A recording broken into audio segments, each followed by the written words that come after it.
I'm looking forward to it. All right, so our speaker tonight is Stephen Warren. Stephen is a current board member for the Historical Society of Western Virginia. He is also a past president. Stephen is a graduate of Washington and Lee University, and he is a retired social worker with the city of Roanoke. Since his retirement in particular, he's always had an interest in scouting, but since his retirement, he has taken it on as a very unique pet project of his and passion project of his, and I'm going to let him tell you more about that as part of his talk tonight. So, no further ado, Stephen.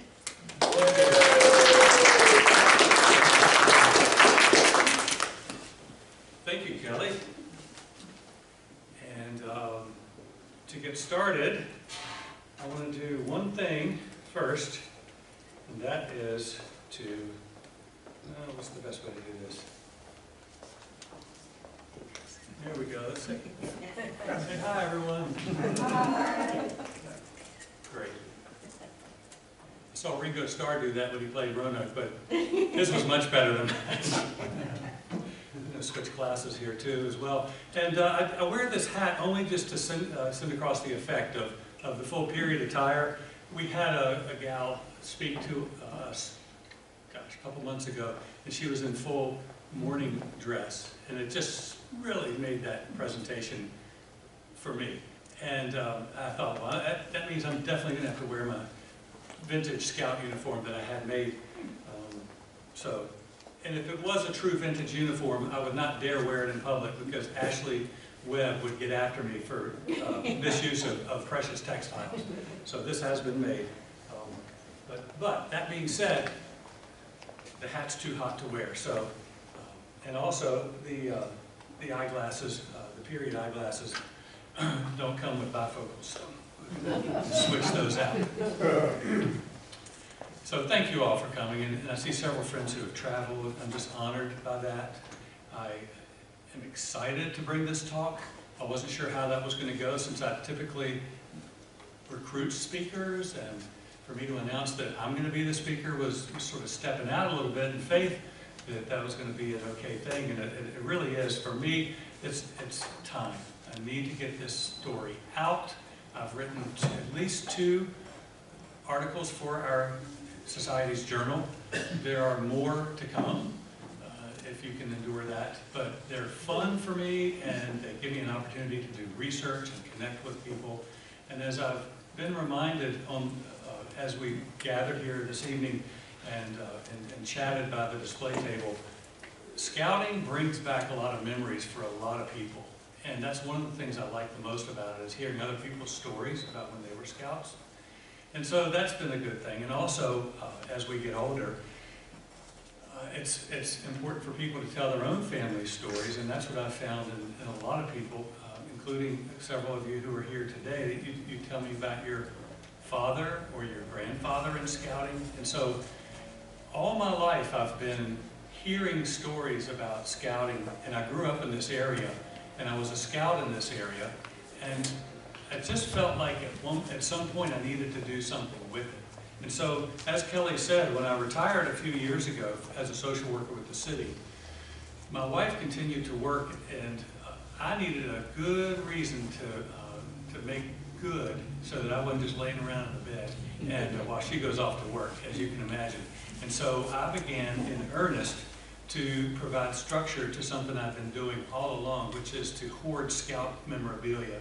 And we admit, it's a running joke, I am a hoarder of sorts at my house, but she calls me an organized hoarder, and so that gives me a little bit more nobility. But the truth is, this stuff just started stacking up, and it was just going crazy. And so what I had to do was come clean with the idea that this stuff has been given to me in good faith by many, many scouters along the way. Starting when I was I was a young scout. I was about 12 years old, and a neighbor, catty-corner to my backyard, growing up over in the Grandin Court area, brought a box of his scouting artifacts to me from the 30s and 40s. And back in the 70s, that wasn't so long ago, but today, that really adds up. And because I'm 65 now, and so that's just an example of how people have come to me and given me things that later I look back and these things have become valuable. he gave me early felt patches from the first Camp Powhatan. He gave me his patches when he was a scout as he went off from Roanoke to the New York World's Fair. As you see a poster over there about it, there were items in there that just you can't replace if you lose them. And so things like that have just happened to me all the way through my scouting experience. And I'm coming up on 50 years of scouting, me personally. And that's with taking a couple of years off for newborns and things like that. So that's sort of my scouting background. I am an Eagle Scout. I am an Order of the Arrow member. I'm a Vigil member of that. I'll leave it at that. I told Kelly we're not going to stand on tradition today.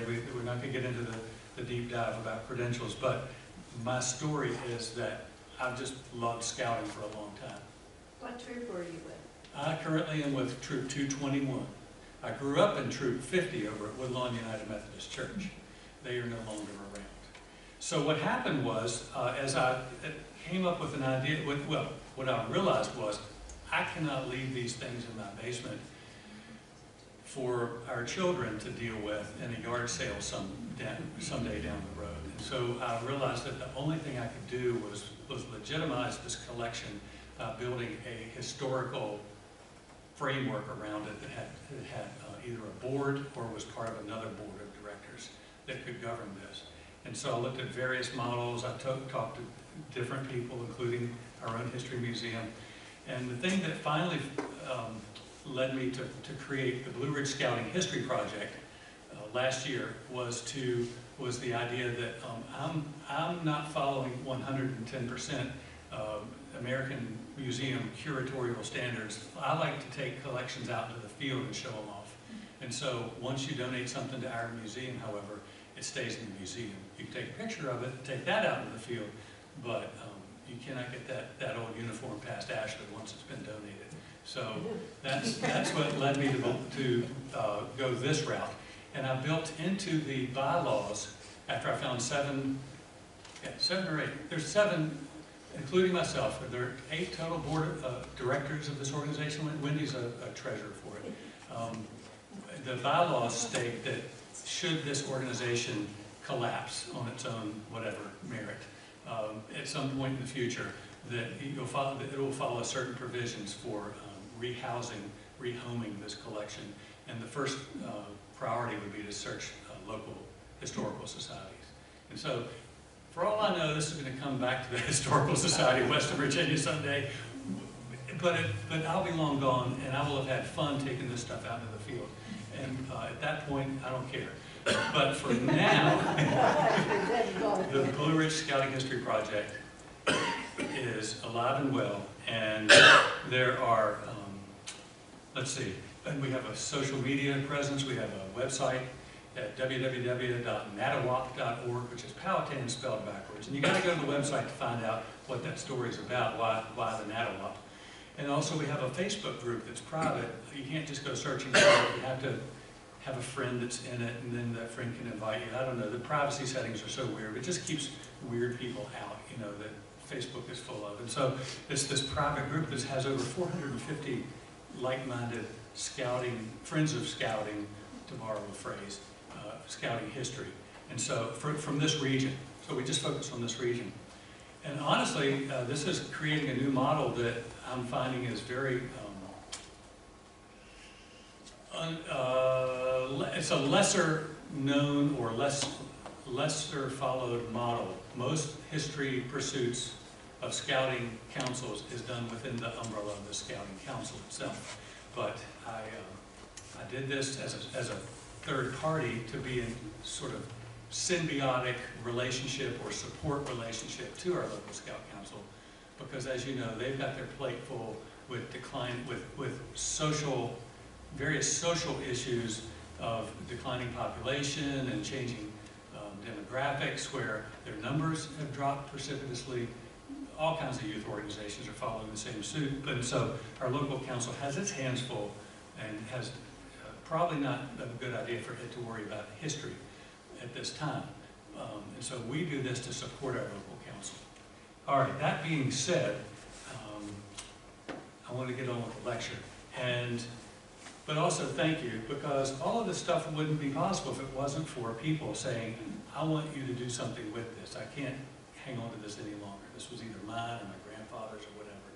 And so that's what we're doing. Our museum, excuse me, I just said museum, I'm so sorry. Our archive, I tell people, I don't want to be in the museum business.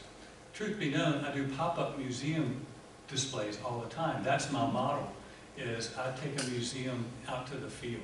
But our contents are in an archive down in Grandin Village here.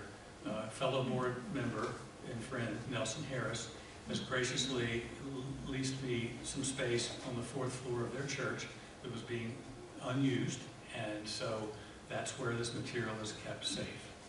And I go down there about 4 hours a day, and then when I come home, right as my wife is getting home, I'm acting like it was just such a hard day at the archives, and so she won't feel bad for putting in 8 hours, actually 10 hours at her job. Thank you, Wendy. And so, that being said, when did Scouting begin? Let's go back to the beginning. And let me also remind you, and I'll say out loud, I don't have a clicker today, so I've got to stay close to the keyboard here. This is our copy of our screenshot of our website, by the way. The idea of Scouting began in the early 1900s in Great Britain, but similar approaches were developing at the same time here in America. I will adjust this one time. Thank you. By 1910, the Boy Scouts would emerge as the most viable and popular youth organization for young men. And the person behind this program was British Lieutenant General Robert Baden-Powell. In 1903, Powell had returned to England a military hero following the siege of Mafeking in Britain's Second Boer War. Powell, or BP as he was known, had written a military manual a few years earlier called Aids to Scouting, and was surprised to find it was a popular read with the folks back home, especially those working with youth organizations. BP was encouraged to rewrite his book for youth readership, and that's when Scouting for Boys was released in 1908. In it, he wrote, "There are boys full of spirit and enthusiasm approaching the crossroad where they take the turn either to good or evil. Cannot we find these guiding hands among us?" Powell knew he was onto something big. Just one second. I need to get my workflow here. A year earlier, during the summer of 1907, he successfully demonstrated his scouting methods in a week-long encampment at Brownsea Island in southern England. Boys were selected from a wide range of backgrounds and taught the ways of camping, observation, woodcraft, chivalry, life-saving, and patriotism.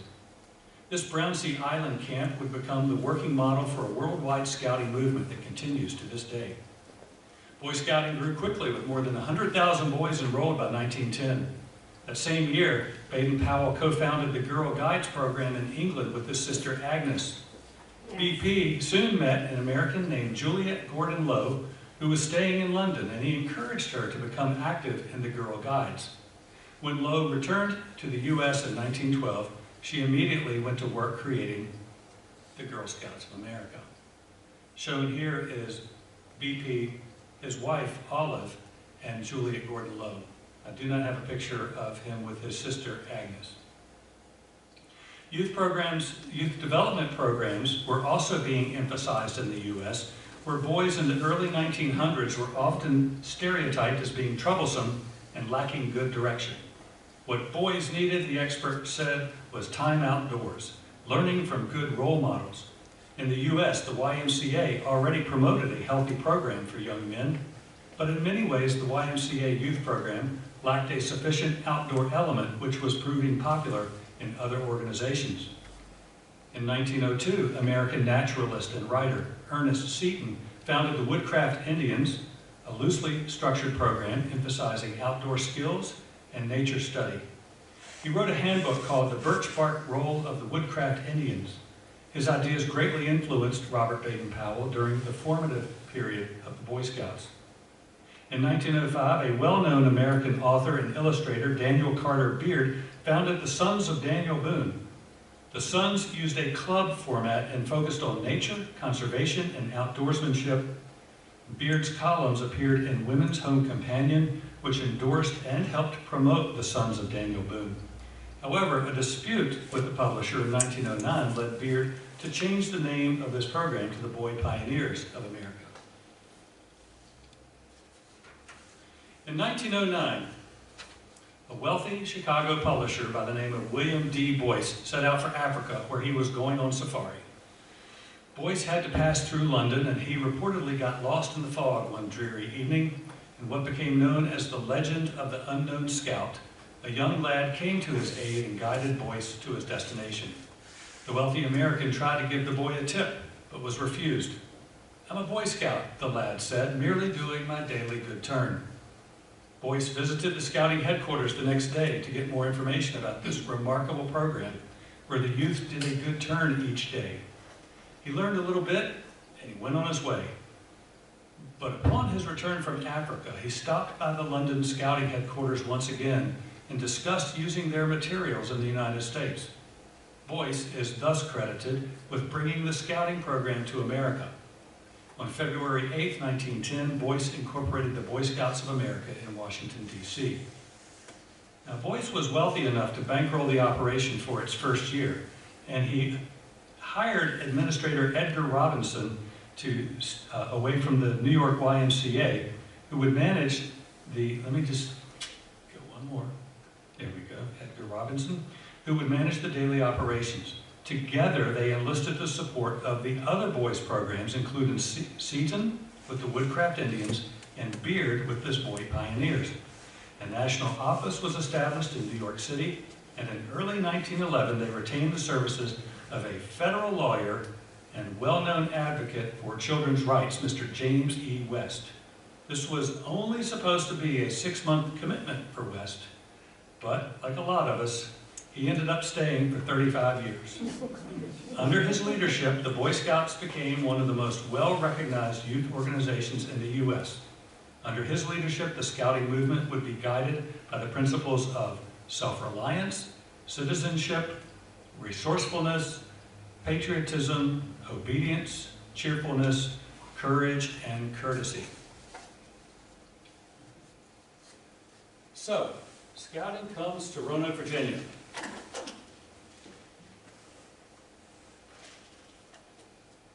The idea of scouting spread quickly across the U.S. thanks to newspapers extolling the patriotic virtues of the BSA. As a grassroots movement, there were no local councils as of yet, so new troops had to register directly with the National BSA office. In Roanoke, Troop 1 at First Presbyterian Church claimed years later that it was organized just 1 month after the Boy Scouts of America incorporated. The reason this happened so quickly was that the Presbyterians had an existing group of 31 boys known as the Covenanters, which had agreed to disband and register as Boy Scout Troop 1, with Bruce Buford shown here as its scoutmaster. Another early troop was formed that first year at the YMCA under the leadership of J.H. Creighton, and at the Railroad YMCA, as well as the Second Presbyterian Church and the West End Methodist Church. I've also read where groups of boys in the U.S. were forming unofficial scout troops in the years leading up to the BSA being organized, simply because of its popularity in Britain was spilling over to the States. That first year, our local newspapers only wrote about the national scouting movements, with very little being said about local troops. This tiny paragraph appeared on March 5, 1911, that said, Troop 2 met at the residence of J.H. Tompkins on 9th Avenue on Friday evening, and 5 new names were enrolled. The boys seemed much encouraged, as this was their second meeting. They are planning tramping, camping, and a return to the pioneer life in general. Does anyone know what a tramp is in Boy Scout terms? No. It's a hiker. It's a hike, a hiker. So if you're tramping, you're a hiker. If you're going on a tramp, you're going on a hike. Local coverage of troop activities expanded the next year, 1912. One big story that year was when 60 Roanoke and Salem Boy Scouts boarded a special car on the, oh boy, I missed that. I'm one off here, I'm going to do this. One big story that year was when 60 Roanoke and Salem Boy Scouts boarded a special car of the Norfolk and Western Railway and rode north for a week of camp at Island Ford, Virginia. News of their adventures at Camp Shenandoah appeared almost daily in the Roanoke Evening News. The Richmond Times also published this montage of camp pictures.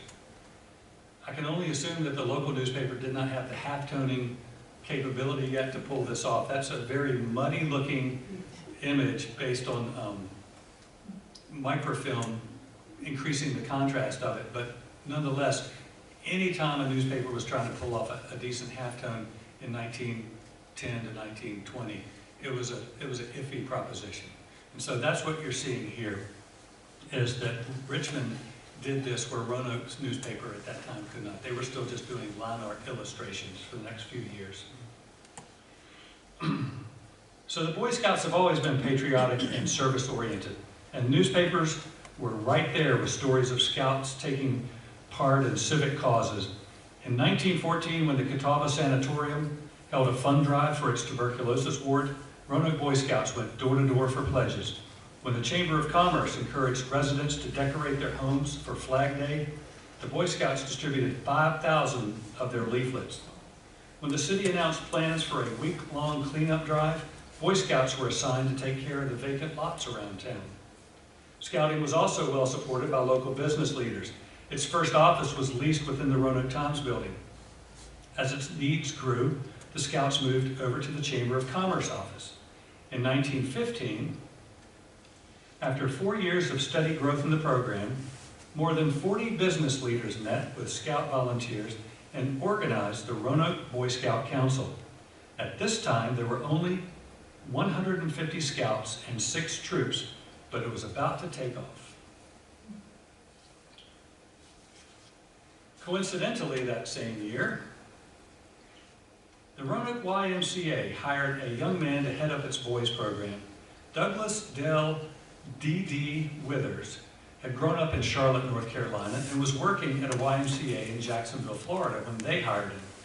He was an enthusiastic youth coordinator and had also been a scoutmaster before coming to Roanoke. For the next 2 years, as the Roanoke Boy Scout program thrived at the hands of volunteers, so did the YMCA Boys program under D.D. Withers. The local papers now gave weekly coverage to both boys programs. Withers' success at the YMCA was largely due to his ability to keep the boys busy and get them out of the building. He also had a knack for getting involved with other civic groups, which kept his name in the paper. This all changed in the fall of 1917, when Scout leaders determined that they needed to create, quote, a first-class Boy Scout council by hiring its first paid executive. As business leaders sometimes do, they successfully poached their nearest competitor and hired D.D. Withers for the job. It was a timely move because the Scouts were about to get called to a new level of civic involvement which no youth organization had ever seen. The United States declared war on Germany in April of that year. 1 week after D.D. Withers became our Scout executive, President Woodrow Wilson asked the Boy Scouts to assist in the Liberty Loan campaigns. In Roanoke, Boy Scouts were asked to go throughout the city to help with solicitations. The war also involved food conservation, and Roanoke Boy Scouts went door to door again with pledge cards for housewives to sign. As the war went on, Boy Scouts distributed government booklets for the War Saving Plan and other public information pamphlets. In March 1918, Scouts delivered 5,000 war chest posters. When the Third Liberty Loan was launched, Scouts helped Roanoke, quote, go over the top in raising $1 million in loans. War fever was at its peak. On April 11th, 1911, on April 11th, Scout executive D.D. Withers went to the local draft board and applied for immediate induction into the military service. He was responding to a call for 25 expert photographers, either professional or experienced amateurs. He was first sent to Rochester, New York, that summer for aerial photography training and shipped overseas in October as a private with the 26th Photographic Section U.S. Army Air Service. While he served in France, the local Scout Council would be run again by volunteers. I really connected with this little fact because my own father went into World War II as a photographer in the Signal Corps. And the Signal Corps wasn't around. That's this early photographic division just was simply a part of the Army, as it was said, the photographic section.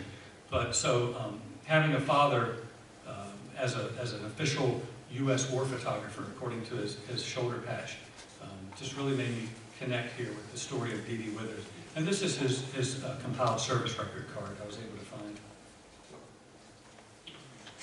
Okay, these pages are sticking tonight. Bear with me. That year, 1917, is that where we're at? 18, we're at 18 now. That year, the influenza epidemic prevented Boy Scouts from meeting indoors. Sound familiar? But their outdoor activities continued. President Wilson called on the Scouts to help locate available walnut trees for making gun stocks. Roanoke Scouts eagerly partitioned off sections of nearby timberlands and compiled a survey of available hardwoods. That summer, more than 75 Scouts headed off to Jennings Creek near Arcadia for a 2-week encampment. Later, they helped with the war effort by collecting peach pits at local orchards, which were then sent off to make gas masks for soldiers. And as you might imagine, during this time, organizations worked together. So while the Boy Scouts were doing peach pits, they would give them to the Red Cross chapter, who was putting their peach pits with other peach pits from different groups that were collecting peach pits. The same went with scrap metal. So while you typically think, well, the Boy Scouts did this or did that, the truth was a lot of groups were doing a lot of things in the war effort, and they just all worked together. It was really interesting to research this and see how they were playing off each other. But of course, each organization took full credit for the amount of peach pits they collected. That was important. So the war ended in early 1919, and D.D. Withers was welcomed home from his assignment in France.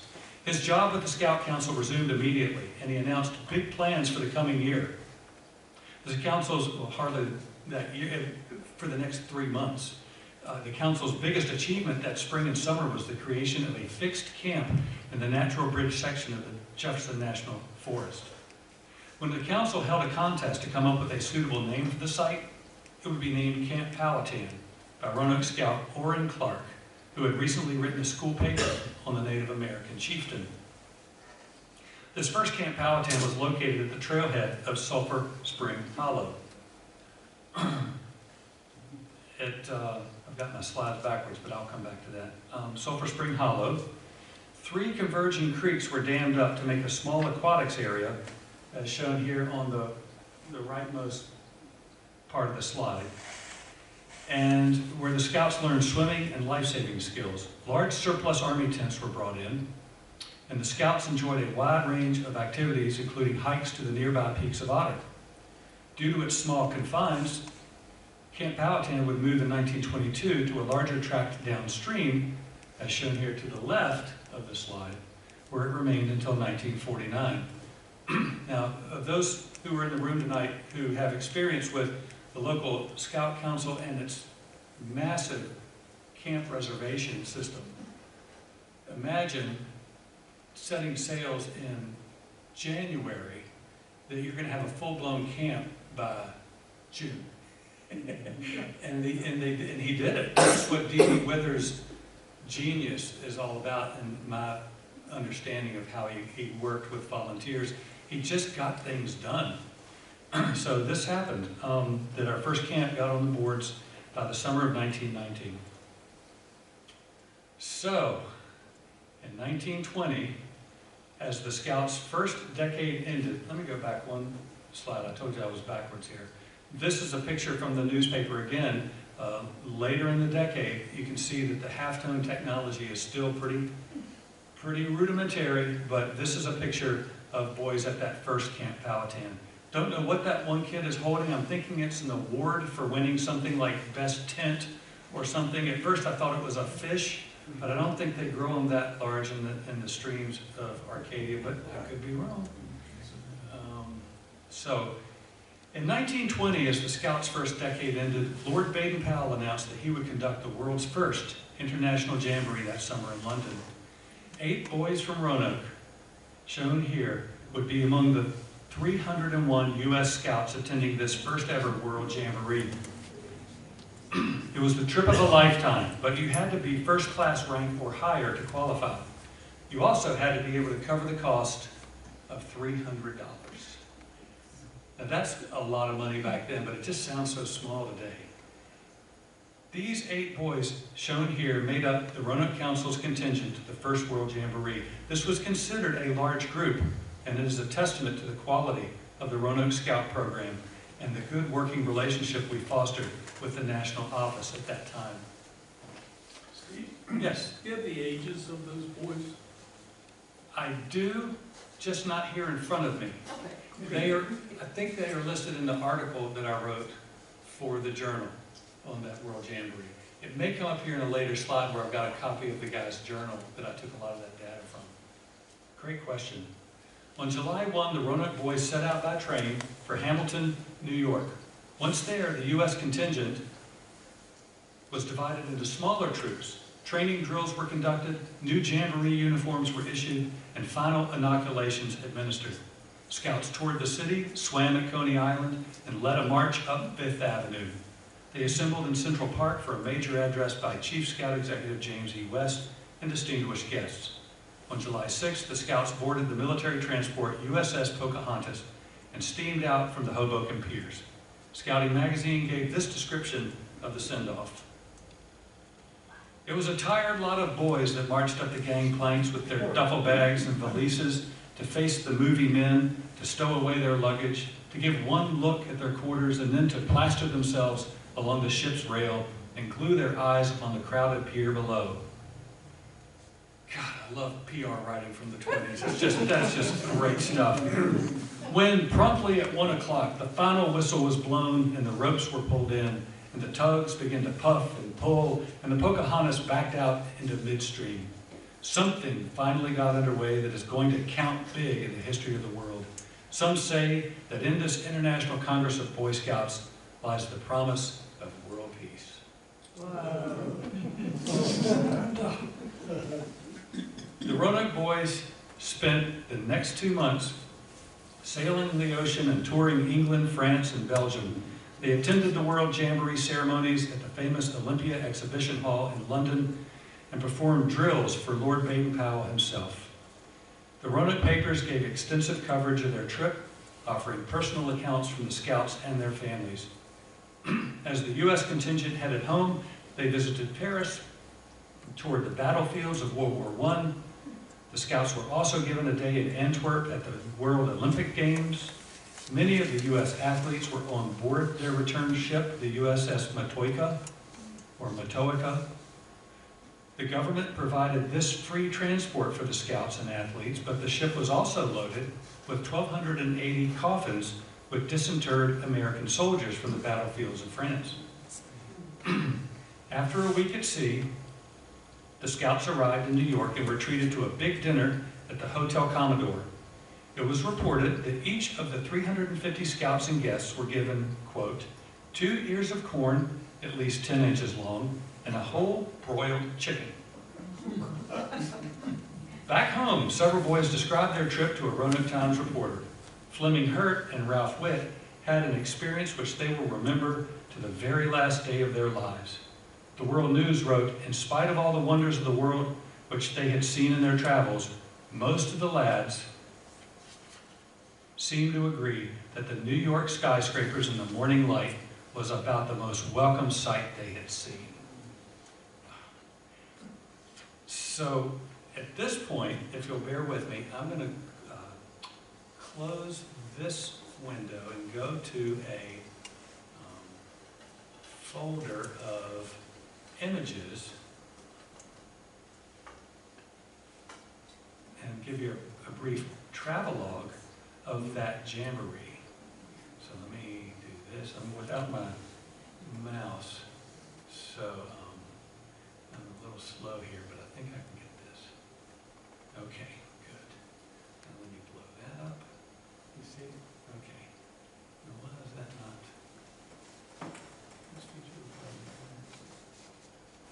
I wonder why that's not showing on the, You're probably in presentation mode.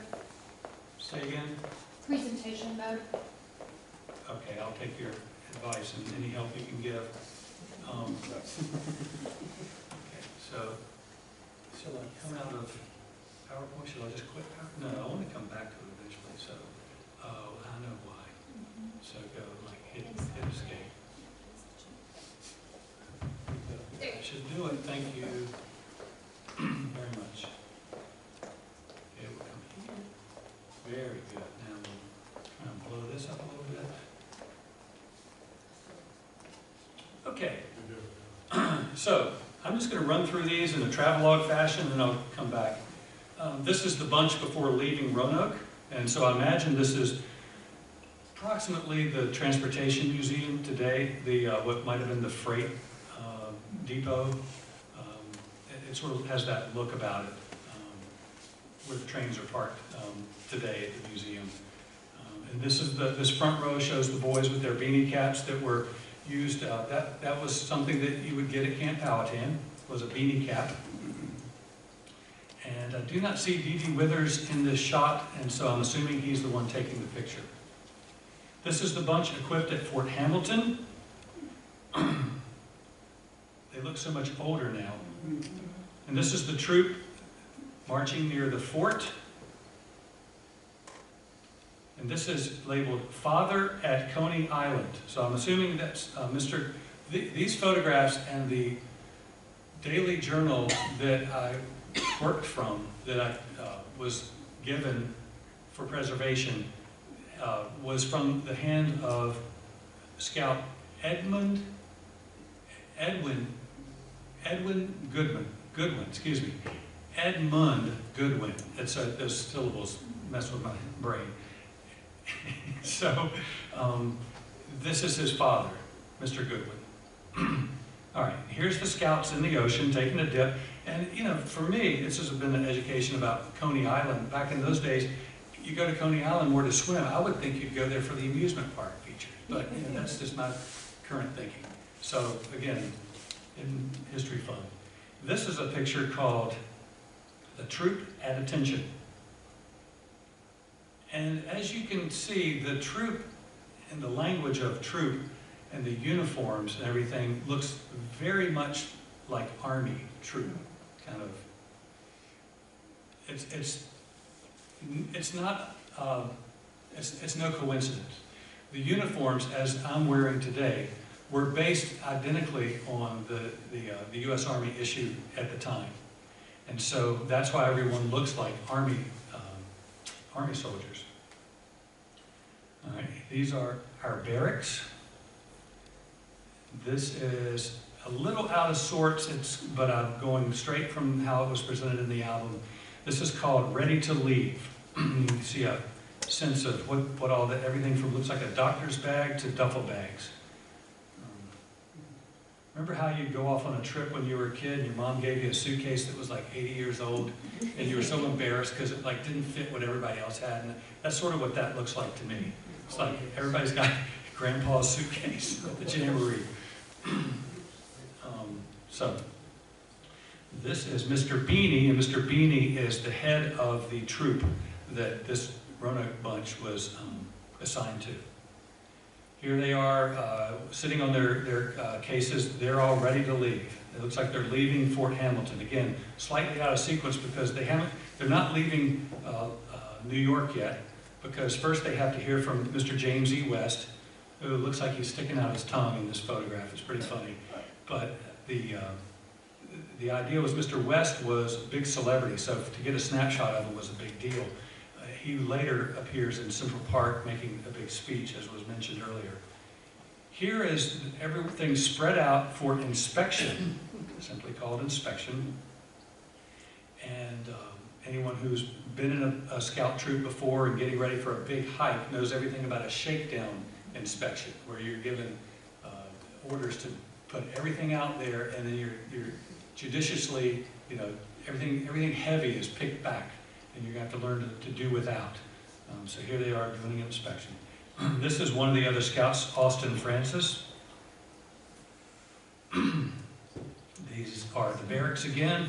There is a lot of idle time, and henceforth there is a lot of drilling.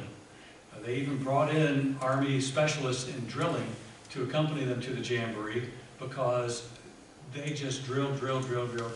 And when they got to the Jamboree, there were actually demonstrations of drilling that you were competitive demonstrations. So you were judged on that. You could earn ribbons and trophies and stuff. So it was very important that you were able to drill, and drill they did. Were those Army barracks? Yes, at Fort Hamilton. So again, the leaving pictures were sort of out of sequence because they're still at Fort Hamilton. Let's see here. This is, they're going back after breakfast. Don't know where they're going back to. Here they are at Central Park. As you heard in the earlier narrative, there was a big presentation, a lot of dignitaries. It was hot. They're wearing these uniforms. And this is the summer weight, by the way. I would not leave this air-conditioned room in this outfit, much less be in Central Park or in an open field in London in late July. But that's what they did. And here's something called a mob race. You can't see it very well, but that's what they're doing. The two blocks of scouts, they are, it's called a mob race. And then here they are in the barracks, more luggage shots. Yeah. And here they are leaving Fort Hamilton for another march. And they do have some downtime, so they get to go touring all around and without adult leadership. And so they're learning how to use the subways here. This is the Broadway subway uptown, according to the sign. And here we go. A little bit of sightseeing around New York. Not sure what that building is. That's the... That was the library. Oh, that's the library? Or, The main library on 42nd Street and 5th Avenue. Thank you. You're Oops. welcome.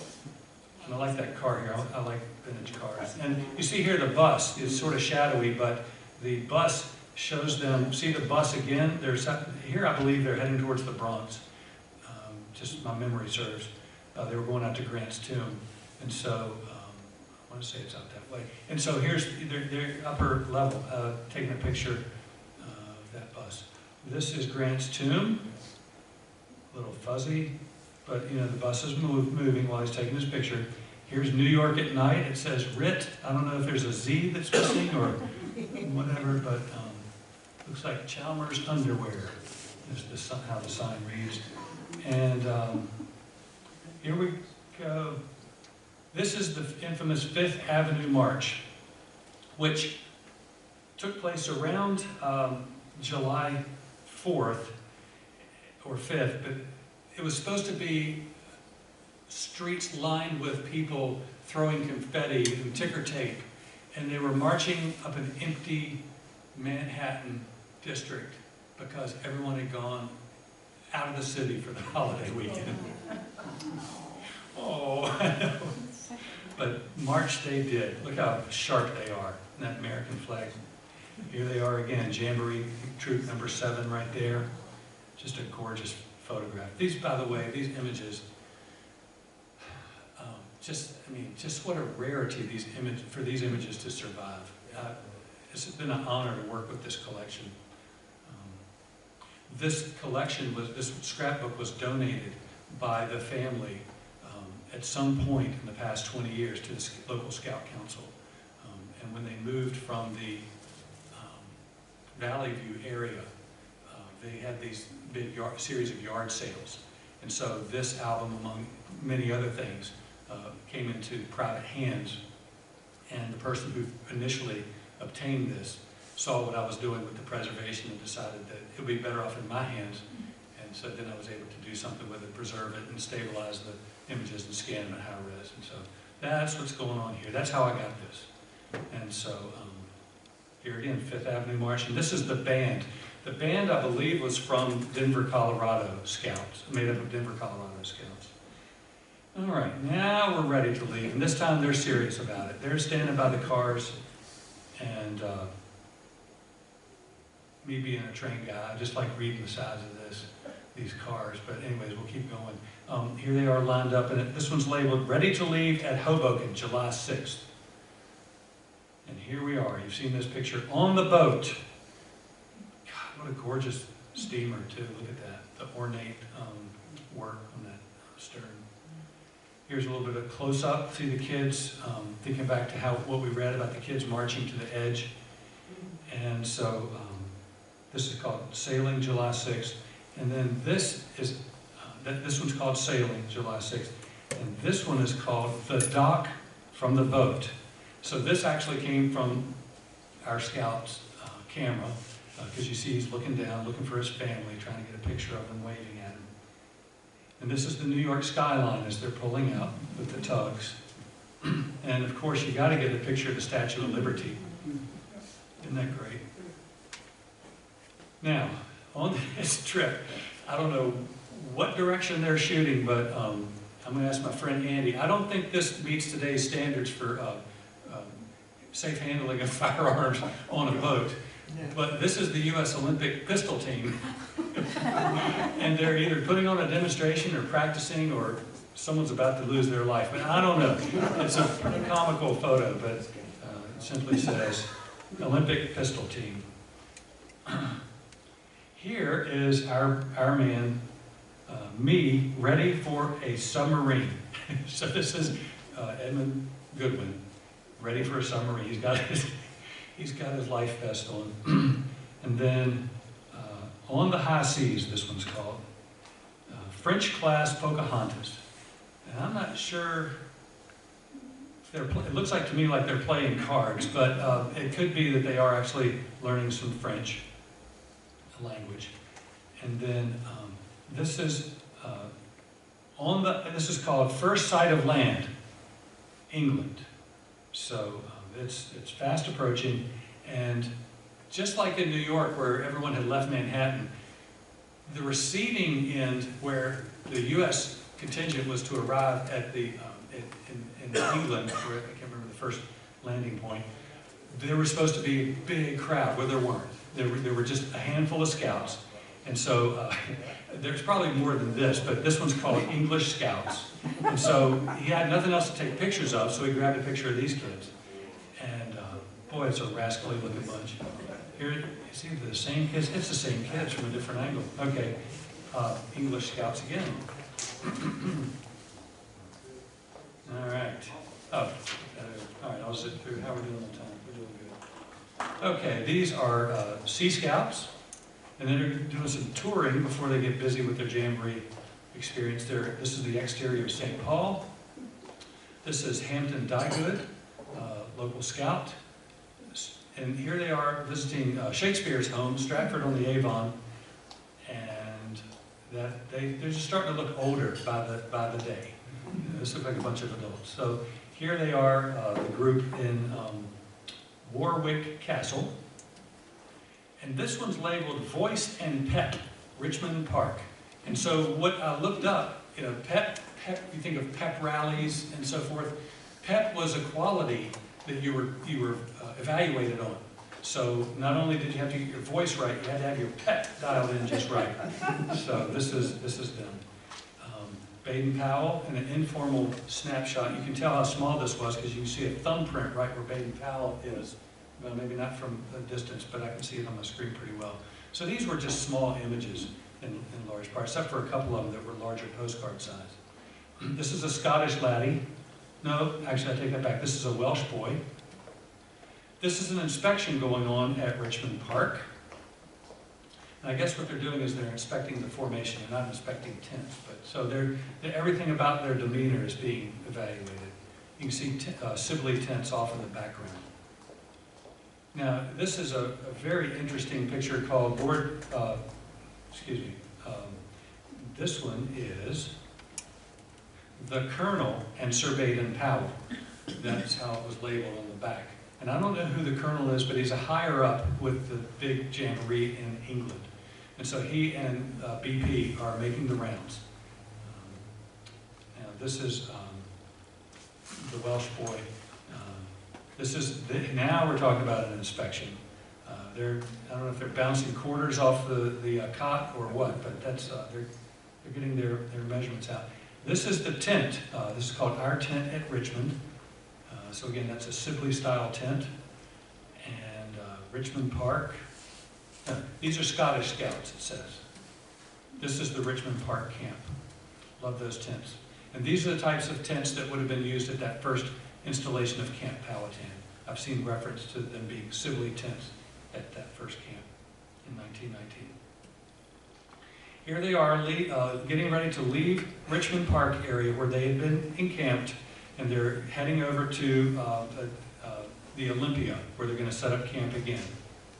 And so here's the Olympia. It's not quite a stadium, but the Olympia Palace, if you will. It's called the place where the show came off. Now here's again, idle time.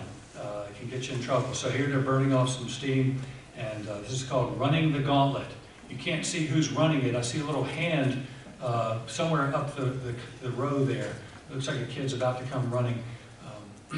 Any number of fun activities. They also would take a big tarp, and they could, everyone would hold a big circular tarp. They would hold the perimeter, and they'd throw a scout in the middle, and they'd, tension up the tarp and throw the scout way up in the air, and he'd bounce back down. I've seen pictures of that. This is an indoor photograph which has been enhanced because it was really dark to begin with, so I apologize for that. But this is the pageant put on by a famous pageant director in the U.S. that was brought over to put on this big first international jamboree pageant. His name was Langdon. I can't remember his first two names, but he goes by, his full name has 3 names in it, so it's pretty important. And so he's just like this big, well-known pageant guy. And so this is the big evening pageant. There's a lot of articles written about it. Okay, so the photographs sort of cease. His journal indicates that, and I can understand why he stopped taking pictures for a day. The day of the big event that he was supposed to go in, his troop was supposed to go in and do a competitive routine, our scout, who was journaling, got into some sort of wrestling with some Texas Boy Scouts, he said, and he wrenched his neck. And so that next day, he couldn't do anything. He couldn't do everything he had drilled to do, and so he couldn't participate. And so the rest of the troop went on without him that day into the big arena. And so he didn't have any pictures that night. So the next night, when he was able to go in to land it, at least he saw Langdon's pageant. That was a big deal. But his neck was feeling better. But again, this poor kid, and yeah, so that's why there's a shortage of photographs from the Jamboree proper. And the Jamboree proper really only lasted for about 3 days there. This whole experience of this journal starts really from Roanoke and the departure and the trip and Fort Hamilton and the trip over and the preliminaries at Richmond Park. And then, 3 days at the Jamboree. And then now they're getting on a ship again and they're crossing the English Channel and they're going over to, where are they going? They're going to go to Paris and they're going to be there by 6 o'clock tonight. And here, so first they have to, witness the White Cliffs of Dover, as you see there. And so they get to Paris and they're up in the Arc de Triomphe and so the photograph you see there, the very faded image of the Eiffel Tower in the distance. Now I've read that from his journal that the Eiffel Tower was closed on that day that they were in Paris, yet there is a photograph later that I don't include here where it's labeled taken from the Eiffel Tower, but I think it's from this arch. Unless he had gotten up to just that preliminary level that might have been open, but they were not able to go up to the top of the Eiffel Tower as they were hoping. But see, here's another photograph of Paris, and I can relate to this. I was a student exchange student to Germany when I was in high school, and just the idea, and we did a trip to Paris, from Germany, and oh my goodness, just the first time you go to Paris, it's like so cool when you're taking pictures if you have a camera. So anyways, that's what he's doing here. He's just taking pictures, and so they go to a place called Chateau Thierry, if I pronounced that correctly. So at this point of the trip, they start to work in a reverential tour of World War I battlefields and things that were important in our recent history, like such as Versailles. And so here's the Neptune's fountain and the palace at Versailles. And here's Belleau Wood AEF Cemetery. This is where a lot of the soldiers were interred. And here's the cathedral in the distance. You can barely see it. This looks like a scene from a World War II movie to me that Tom Hanks would produce. It just looks like soldiers running around in the haze of war. But this is actually scouts going around, what do we say, Soissons, and there's a cathedral in the distance he wanted to be sure and get a picture of, but his negative came up a little blank there. Here's the King's Garden in Brussels, and right here. And then here they are, they're approaching the Olympic Stadium. And here they are in front of that stadium. Here's the stadium itself. Now pause and think for a second. We just got finished watching the World Olympics, International Olympics. Think about the logistics. Like if you're a parent of an athlete or something, and you're going to go to watch your kid or something, and you just imagine all the logistics of getting there and finding accommodations and transport all over the place and tickets and all the money that you're going to spend. Well, here in 1920, these Boy Scouts, over there for a completely unrelated reason, which is an international jamboree that had never been done before, someone in the event planning team decided, oh, by the way, let's just send them over to the Olympics for a day. And just think how cool that is, because why not? You know, why not? So they get to ride over on the ship with some Olympic athletes, and they get to go watch, this is the 3K, this is a long distance race, and he says here the French are winning, 3-kilometer run at the Olympic Games, French winning. Yeah, and so just such a cool, to me that's so neat. Never in my lifetime would I have imagined just also going to the Olympics on our way home. So here we are getting ready to board the USS Matoika, or Matoika, I don't know how that's pronounced, Princess Matoika. And then while they're getting ready to board, they're down by the seawall, and here are a handful of the local boys, Ralph, Lewis, Bill, Flem, Austin, and Hamp. This is St. Nazaire. And here's Holland as they're leaving. And here's the lighthouse at St. Nazaire. And this is them leaving the docks at St. Nazaire. And then here's the shipyard at St. Nazaire. So he's finishing up some film. Now, here they are. I think I'm backwards. But at any rate, here they are on the ship. Here it says, me in an air tunnel. This is labeled Flem in an air tunnel. So he's really going through some film here at this point. And that, I thought that was the aft. I think this is called the aft of the Princess Matoika, because this next one is called grub line. So there, I believe that's what that's called. No, this is called grub line. Thank you. So they're standing in line. It's a mixture of folks, scouts and probably some Olympic athletes and a few dignitaries who are catching a ride on this free trip home. And then this is the wireless cabin on the ship. And so nothing more until suddenly we're coming into New York Harbor and Old Glory.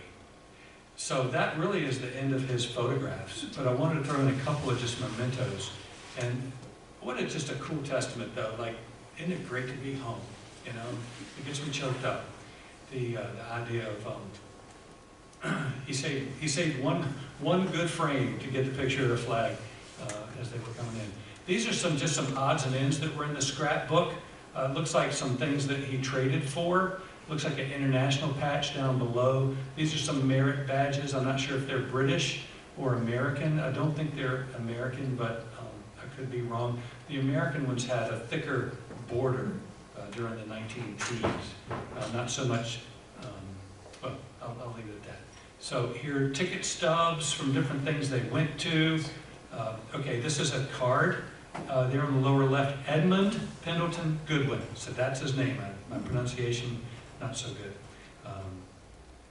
It says Boy Scouts of America Jamboree. So that's his calling card. That is not too many kids can qualify for having a card like that.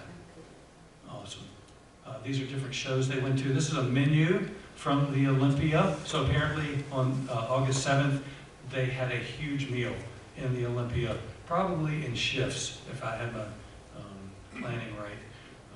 And here they had, I don't know what Ice Jamboree was, but I bet it was nice. This is To Whom It May Concern, and I had written in the article, didn't mention it here, but this is a receipt. He got on that boat and finished up his inoculations. And you know what can happen when you happen to him is sometimes you have a reaction to the inoculation and you get sick. And so he spent a day in sick bay, so to speak, confined to quarters because he wasn't feeling too well after that shot. But here he was, a certification later at the end of the voyage on September 3 that he had been vaccinated and received 3 inoculations of typhoid and paratyphoid vaccine between the dates July 6th and July 25th. These are just some more photographs. The Electric Railways of London, a map. Again, don't know what your childhood was like. Mine was fairly interesting in terms of I was allowed certain privileges as a young man to go without adults fairly early on, and to be running free with no parental supervision on the streets of London with your friends at age like 16. It's just exciting stuff to me. I don't know about y'all, but it's really cool. So I'd be saving the subway thing too. I really would. And 50 years from now, you'll be looking at my scrapbook here at this podium. The Boy Scouts International Jamboree at the Olympics. This is a program, message from the Scout Chief, and just an idea of some of the things they were doing. On the right-hand side, it shows the different things that happen in different dates. And as you can see, from July 31st, Saturday, July 31st, to Sunday, August 1st, is really into August 2nd. That's the bulk of the Jamboree right there. The rest is just touring. So, yeah. Here they had a Thanksgiving service in August. And here is a ripped cover to the Olympic program that he was able to bring home. It does have a nice crease going all the way top to bottom because he had to fold it over and put it in his back pocket. It's just amazing that this survived it all. He had, let's see, $65 put on his Jamboree account at the front end on July 5th by good old Dad. And thank you, Pop. And here's a luggage tag that would go on his tag, whether he had Grandpa's suitcase or if he had a real certified Boy Scout duffel bag, I don't know, but this would be a tag to go on it. And this is a photograph of that diary that I was able to transcribe. And let's see what he says. He does put it, I think he does put the ages, Harry. See to the right, Lewis Minter, Hampton, Dygood, I think I think these are their ages, 20, 20, 17, and 17. So, yeah. And another page they have. So, and here's the original photograph from the scrapbook. And this is a Roanoke Times photograph. So, let's see, and this has them listed at the bottom. So, yeah. This last one is labeled My Troop at Home or something. And I don't know what that means. If it's called, yeah, I can't find the exact name, but it's just simply like, I think, so what I think this is, it becomes one of the earliest known photographs of a Roanoke street scene with Boy Scouts on it, approximately 1919 to 1920. So I'll leave it right there. All right, if you bear with me here, I think we can do one last thing. Thank you for your patience. I want to go back to this, and just say that scouting, wait a second. Scouting went on to have several milestones, and I won't go over all of them, but I just wanted to say this wraps up my initial coverage for today of the first decade of the Boy Scout movement in Roanoke. But it's worth saying that this program has continued to grow and adapt to changing times throughout the 20th century and into this one. So we added Cub Scouting in 1930, Senior Scouts and Explorers started in 1935. 1950, a big year of note, Camp Powhatan moves from the Natural Bridge area to its current home in New River. It started with a 350-acre tract, which was expanded in 1957 with the purchase of more than 15,000 acres of adjacent land. In 1971, young women were allowed to join the Explorer Scouts as full members. 1998, the Exploring program is redesigned and turned into Venturing. 2018, girls are admitted to Cub Scouts. 2019, Boy Scouts become Scouts BSA and girls are admitted to Scouts BSA. And February 8th, 2021, Jacqueline Jack Cooper of Troop 158G in Blacksburg becomes the first female to reach Eagle Scout in the Blue Ridge Mountains Council, along with her brother Fitz. He was in Troop 158B for boys. And in 2025, Boy Scouts of America corporate name is changed to Scouting America. And that same year, Camp Powhatan celebrated its 75th anniversary at its current location. But as you now know, Camp Powhatan really has over 100 years of continuous service as a camp entity, just not at the same location. It started in 1919. One last slide. In 1971, I officially became a Boy Scout. That's a year of note for me, after watching my two older brothers have the time of their lives in nearby Troop 50 at Woodlawn United Methodist Church. Shown here is a snapshot of the summer of 1970, where I went with my father, hadn't yet joined, it would be the next year, to pick up my brother Jim from Camp Powhatan. And so as our dad would often do, he would say, okay boys, go stand by such and such, I'm going to take a picture. And so here we are at the Camp Powhatan gates with the big, what I always thought was a really cool totem pole, and which is obviously no longer with us. It's been replaced by a better sign. But anyhow, that concludes my presentation. Thank you for your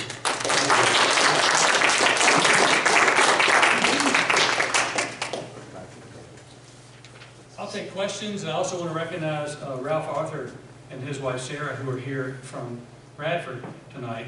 They are the donors of the most substantial scouting collection in Roanoke to be donated to our History Museum, Historical Society of West Virginia, not Scouting Project. Ralph insisted that it go to a museum, and so this past year, those of you on the board are aware that collection of the Troop 21 Alton Parker Scouting Collection came to us. It is so much material. There's just a lot of work to be done to get to the bottom of it, but he's already done a substantial amount of work documenting the scouting history of his grandfather, father, Alton. Uncle, sorry, I knew that. Your cousin's father, sorry.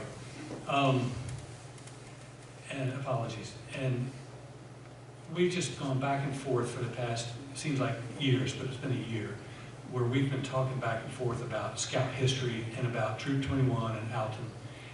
It's just so fascinating. Troop 21 had its own camp right down the road from Camp Powhatan that I just talked about. It was called Camp Bear Hollow. And in the winter, they had Polar Bear Camp, and at the same place typically, but sometimes they move it all around. And so all this camp equipment would during the off season would stay at Alton's house, or an outbuilding, I guess, or it was underneath the porch. I can't remember. You told me it was underneath.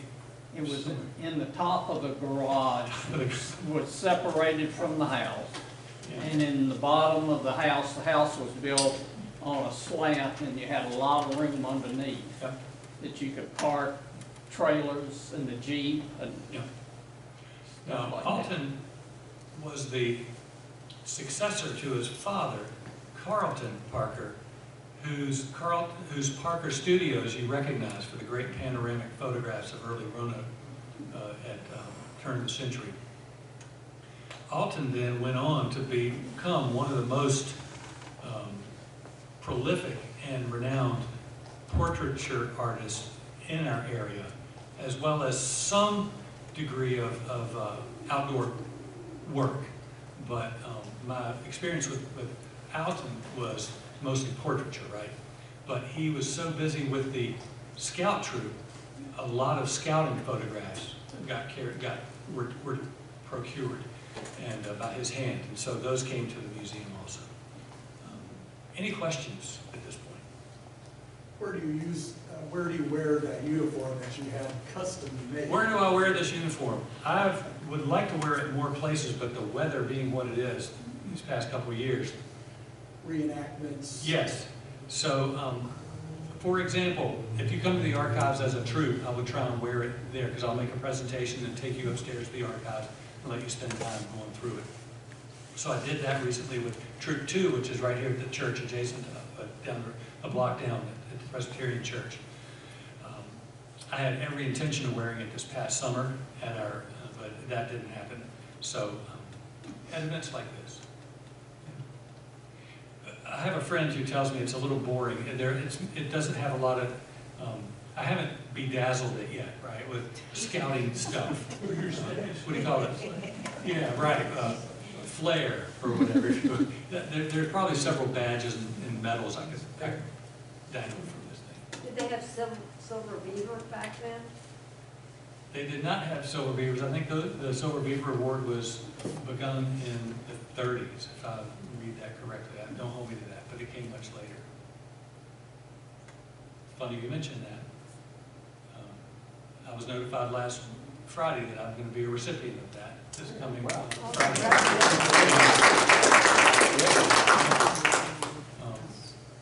It's just coincidental that you mentioned that because I was debating whether I would mention that in my warm-up, you know, where I was telling you about my scouting stuff, but just knocked me over with a feather. I got that call last Thursday night. They said, yeah, we need you to get your picture over to the Scout Council tomorrow. So I said, could it be in the 1910 uniform? Because I got a picture of that, but I didn't have one in my regular uniform. Any other questions? Do you think scouting took off because it came right after the war and the boys were there and then they started marching and doing the different things and it gave it emphasis to start and they wanted to be a part of something and be a part again when the war was over? So what do I think is the question? Do I think the scouting movement took off after the war? And you got to look at England. It took off there pretty quickly in 1908 and 9. So that by 1910, when it's being introduced here stateside, it takes off as well. And there's no war, but in England, it went quickly to like 100,000 boys, and there had recently been a war. And so there had been a loss of, I guess, the patriarchs in the household dynamic, right? So, again, that stereotype of what to do with the boys. They're in the trouble, they're doing all these things, and you know, where's the leadership? Who's going to extend that hand to bring these boys up? We know now that was fairly mythological because girls were just as much at risk of being, you know, not tended to or not being given the developmental tools they needed as well. It was just the times, you know, it was industrialization and everything was kicking in at once, and so the adults were not exactly in the household like they used to be in more agrarian times. But what your question is really important, you know, what leads to this sudden explosion of Boy Scouting and Girl Scouting too? And I just think something about its values, its symbolic, its meaning, I don't know how to put it into words other than to say the level of credibility it was awarded so quickly by our society leads to things happening like Boy Scouts parking cars at the annual Thanksgiving football classic at Victory Stadium, or Marr Field at first. Like, thousands of cars coming into Roanoke from all over for like this really densely populated weekend that the hotels couldn't even keep up with. And we're putting our youth out in front of these drinking revelers who are behind the wheel to like, stop, you know, you park over there. Like, think how much lip we give the parking guy today as a full-blown adults. But we were putting, those kids were, thank you. think about what the role we gave young lads to go out in the middle of a war and do a survey of hardwoods in a nearby forest reserve, and to be able to trust that data coming from 16 and 17-year-old kids. It's unheard of today. But anyways, I'm sure there was adult supervision and so forth, I don't know. So to your question, what made it so popular? Then, however, think about this. There was the population explosion, particularly after World War II. That's where I see the big troop explosion happening in Scouts, which is why we're hurting so much now, because we were so used to these big numbers for so many generations. Now, it's just not happening. So, great question. I'm still studying it, Harry. I really am. I'm still, because I went into this research thinking, what do I not know about, or what do I need to know about the society and the changes and everything going on around 1910 that makes this so incredible for young boys to be pulled into it and be given these roles. I literally read, sayings from Baden-Powell, and from this little book I keep on a computer from time to time. Like, it's not exactly a daily devotional, but there are things in there that are very inspiring that you read, where you get a sense of that, his thinking. He really believed that character was the most important thing a person could have. He said, education without character is, I want to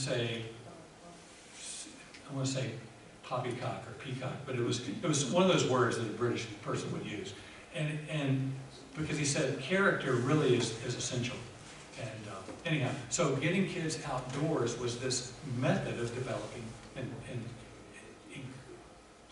fostering character. So anyways, long story short, I think there's something about this idea of scouting that just makes it really popular. Don't know why that's not true today, but back then it was really needed. It was just like waiting to happen. I'm going to defer to Barbara as well, and I'm going to hope Barbara or someone with Barbara will do a talk on the Girl Scouts, because we need to do that as well, give them their due. But I don't know, do you want to answer any part of that question? I'm a member of the Agnes Baden-Powell Society, because she was the one that started Girl Scouts in England. Do you want to take a swipe at answering the question, why did scouting take off? It was after the Boer Wars, and Lord Baden-Powell came back and published these series in the women's magazines of all these exciting things that he had done, and the boys and girls of England just got really excited about it. But it was during the Victorian times, and the Victorian women said, "Oh, girls can't do that kind of stuff." But at the Crystal Palace, there were 200 girls there too, so it was an exciting time. I will tell you, and then we'll conclude, because I've used up way too much of your time, but the idea of girls not being able to do what boys go out and do in the woods, total myth. In Roanoke, the Boy Scouts had this primitive camp up, as I showed you, in the middle of the woods, in the National Forest, along a creek, and within barely 7 or 8 years, the local Rotary Club, it's either Rotary or Kiwanis, one of the clubs, went out towards Shawsville and bought some land and donated that to the Girl Scouts. That was the Kiwanis. It was the Kiwanis. Was that Kiwaniana? Yeah, Kiwaniana. I knew that. Yeah, thank you. See, it takes a village. You just don't do research in a vacuum, people. And so yeah, it's just, that was even more primitive than the Boy Scout camp. You talk about, you know, cooking, bathrooms, food storage, safe food handling. They had no buildings whatsoever. So anyway, during those first formative years, I don't know what came later, because I haven't done a whole lot of research later, but what the articles I've seen pursuing the Boy Scout story, where I gathered as many Girl Scout stories as I could along the way, led me to understand that that first camp was very primitive. So I'll leave it at that. Any final shots at this? Well, I am thrilled to be here, and if you... Are his relatives of the collection, are his relatives still in Roanoke? The good ones, I do not know who donated this album, so I don't know. Because there are some good ones. That would be a good question. And they're the same families. Yeah, Two goods, good ones. the Dygood is definitely from over in Salem, so I don't know about it. And good ones are too. Yeah, that's right. I know. So, great question. But if you find them, I'm not giving the album back, okay? Keep it. Anyway, so thank you very much.